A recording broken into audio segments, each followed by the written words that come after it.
بسم اللہ الرحمن الرحیم۔ بچوں، فرینڈ اسکول سے میں آپ کا استاد سر سید اعجاز الرحمن صاحب سے مخاطب ہوں۔ جیسا کہ تمام دوستوں کے لیکچر آن لائن ہوتے ہیں، تو جمعۃ المبارک کے حوالے سے اسلامیات کا لیکچر بھی آج بھی ہے۔ آج ہم دوسرے باب میں اپنا پہلا ٹاپک پڑھیں گے، رسولوں پر ایمان، چونکہ ہمارے پہلے باب میں صرف 2 ترجمے ہیں۔ اب اس دوسرے ٹاپک میں جب ہم پڑھیں گے رسولوں پر ایمان، ہمیں اس سے پہلے 3 چیزیں اس ٹاپک کے اندر لازمی یاد کرنی چاہیے۔ ایک یہ کہ رسول کا لفظی معنی کیا ہے، دوسرا یہ کہ رسول کا اصطلاحی معنی کیا ہے، تیسری چیز یہ کہ رسولوں کی تعداد کتنی تھی، اور پھر عقیدہ ختم نبوت سے کیا مراد ہے۔ سب سے پہلے رسولوں پر ایمان، رسول سے کیا مراد ہے، رسول سے کیا مراد، اس سوال کے 2 حصے ہیں۔ پہلا حصہ یہ کہ یہ لفظ رسول جو ہے، اس کا اپنا لفظی معنی کیا ہے۔ اس کا لفظی معنی جو ہے، اس سے مراد قاصد یا بھیجا ہوا کے ہیں۔ اردو کے اندر کسی بھی لفظ کا جب لفظی معنی یا لغوی معنی کہا جاتا ہے، تو اس سے مراد یہ ہے کہ وہ لفظ بنیادی طور پر اردو کا نہیں ہے۔ تو یہ لفظ رسول جو ہے، یہ عربی زبان کا لفظ ہے۔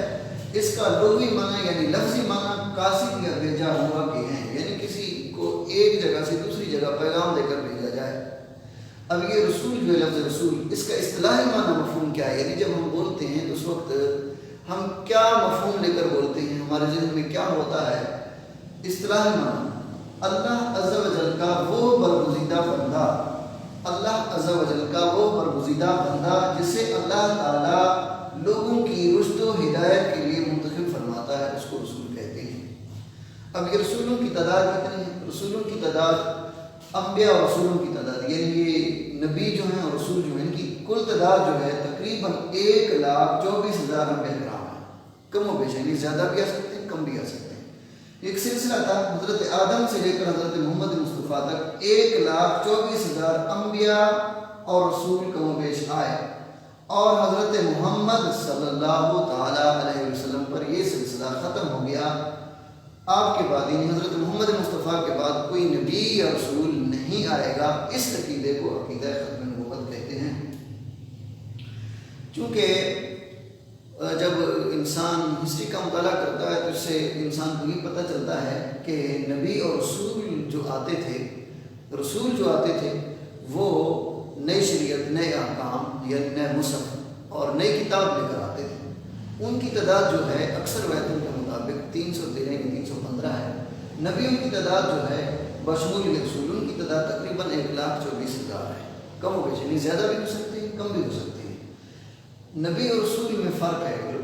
جو رسول ہے وہ خود نبی بھی ہے، لیکن ہر نبی کے لیے شرط نہیں کہ وہ رسول بھی ہو۔ اس لیے میں نے کہا 1,24,000 میں سے تقریباً 313 یا 315 وہ صرف رسول تھے، باقی صرف نبی تھے۔